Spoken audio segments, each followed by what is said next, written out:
Go ahead and continue with Her continue. and I were working, and Michael Lovato, and she disappeared. I'm like, where is she?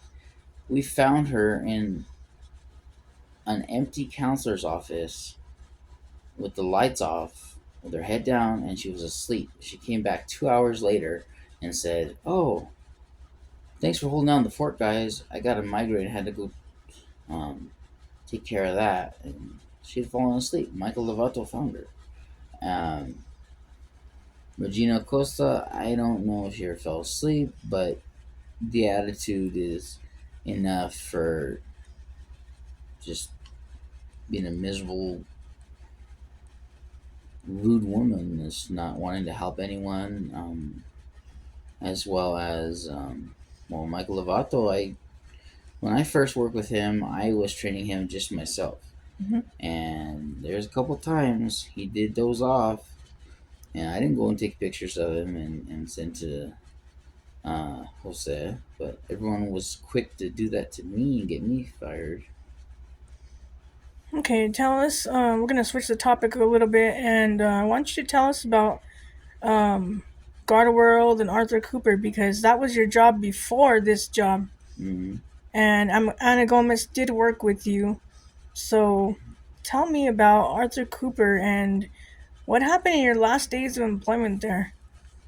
So Arthur Cooper informed me that he terminated Anna, and he had this stress that had been going on, high blood pressure, everything. He says primarily because of her, because she had such a snazzy, snapping attitude for everything. Like anytime that the boss or the other um, assistant boss would tell her anything, she right away had a quick thing to say back to them, and she couldn't accept correction.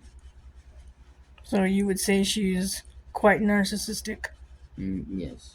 Okay, so what I'm asking here about Arthur Cooper is this: um, there was a point in time when you were in the hospital Yes. because of walking pneumonia, correct? Correct. And was there a time when Arthur called you that day and you were in the hospital? What happened? What Tell us about that. Um, well,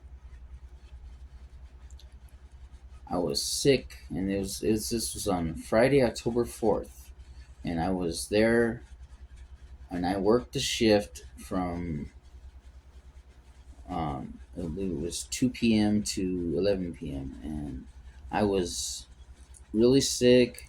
I couldn't eat. I was having trouble breathing, and everything, and I felt like shit. I made it through that 10 and a half hour shift, wherever it was, and I struggled. I struggled a lot. And Arthur told, so I told him, I wasn't feeling good. I had a couple of days of PTO, so I took so I took Saturday and Sunday off. I had Monday off. Monday I couldn't take it anymore. I went over to the um, women's hospital, Montgomery and San Mateo, and um, checked in there in the emergency room, and I had a my oxygen was 82%, and I had 103% temperature, 103